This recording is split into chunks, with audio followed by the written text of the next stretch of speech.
Hey everybody, it's Trags, Mike Petralia, and this is a treat. I am joined by an old pal of mine, actually my former boss at weei.com. And I got to tell you, Rob, it's great to see you, but it's even greater to see the Celtics taking on the Cleveland Cavaliers, LeBron and company, for the second straight year in the Eastern Conference Finals. I got to tell you, after, being here at practice on Saturday, I get a different vibe, a different physical vibe about this Celtics team taking on LeBron. A lot of confidence. Yeah, I would say so. Borderline cocky, I think. I think that because I think you went through the series with Milwaukee, right? They shut down the other best player in the NBA, or didn't shoot him down, but they won against him. Right. Then you go and take care of business in Philadelphia. And then the other thing, Trags, how about what they were talking about the Toronto series? Basically, like Marcus Morris saying, I want to get to that. Yeah, Toronto, they didn't play them right. We were watching film, it was like, Indiana, sure, they did it right. Toronto, they didn't do it right. So, it's interesting you bring that up, Rob, because I asked Marcus Morris, leading into that answer, I said, how important is it to have physical bodies that you can throw at LeBron and switch and not worry about LeBron driving to the basket? And that's when he said, for all intents and purposes, the Cavaliers and LeBron haven't seen anything yet when it comes to physicality. Yeah, you paraphrase it very well. It's my job. Yes, you are the master paraphraser.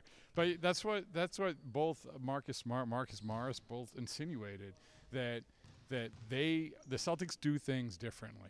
And now, listen, we all know that they can think that way, but there's a whole lot of realities here that they're going to face that we aren't even thinking of, that we aren't even ready for. The biggest one, obviously, is you have LeBron, but what about the other guys? Trags, you remember what killed them last year? Kyrie. Yes. Kyrie killed them. Now, they don't have Kyrie, but they have other guys. Much like with Philadelphia, if those other guys did what they could potentially have done, it would have been really bad news for the Celtics. Well, for instance, if Robert Covington had actually shown up and provided a perimeter game against the Celtics, that's a different story, but he didn't, and the Celtics deserve full marks for really shutting down Ben Simmons, making the Sixers uncomfortable. But to your point, it's going to be a lot harder to make the Cavaliers uncomfortable. A veteran team, and LeBron is shooting lights out. Yeah, well, that's the other part about it. We talk about Giannis and, LeBron and what Ben Simmons. LeBron can shoot better. And, he has been shooting better from the outside than those other guys. And that's where it gets a little dicey, I think. Because when you're talking about you want to limit him driving the hoop and then shutting down the other perimeter guys, well, you can limit him. How many times have we seen this, Trags? You're playing off LeBron, and then boom, he nails one right in your eye from three-point. So we can't forget how good LeBron is. I'll come back to it. I just don't know if these other guys are going to be able to do enough to beat the Celtics. I'm picking the Celtics.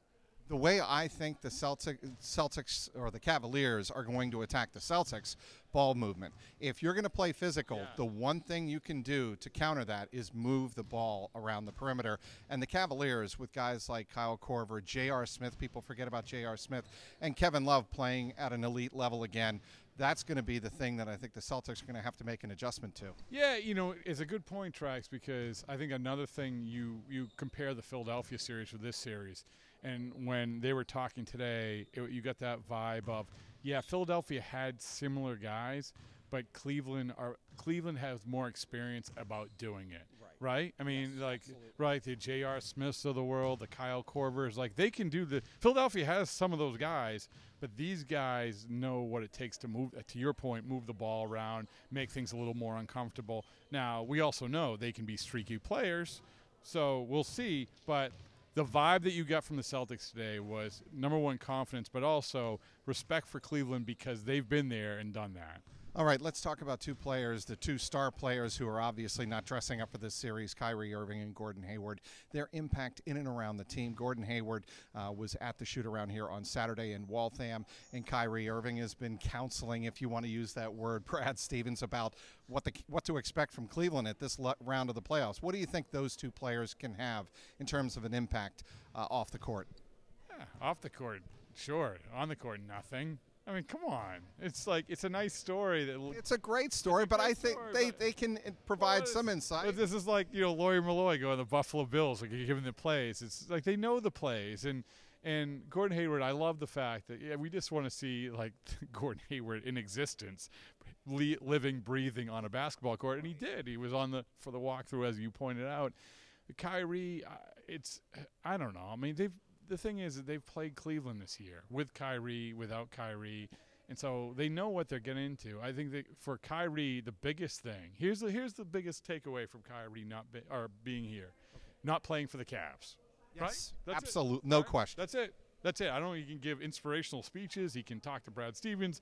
He can do walkthroughs and give him advice. Not being the guy that he was last year. That's it. Okay, if Tristan Thompson is not in the starting lineup for the Cleveland Cavaliers, does Marcus Morris get the assignment of LeBron James to start this series? Yeah, I think so.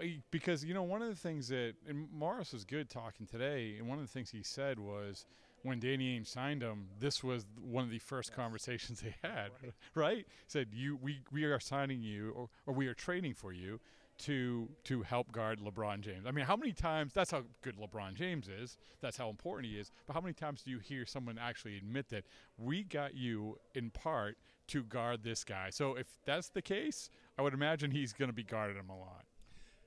Be sure to follow Rob Bradford and everybody else on WEEI.com. But I must say that you can follow some of the very best coverage still on CLNSmedia.com. You can follow me at Trags, Trags. You can follow Rob Bradford at Bradfo, as you always do for all of your sports on WEEI. I didn't get a chance to ask you a Red Sox question. No, Are you concerned at all about their starting rotation? No. David Price. Well, by the time this airs, I don't know, maybe my answer will be different. I don't know. No. Come on. We're the Celtics. We'll do Red Sox another time. Well, that's a deal. Follow us on CLNS Media at CLNSmedia.com, at Celtics, CLNS, and follow me on Twitter at Trags. For Rob Bradford, it's been a pleasure having you back. I'm Mike Petralia. This is the Garden Report from Waltham, CLNS Media.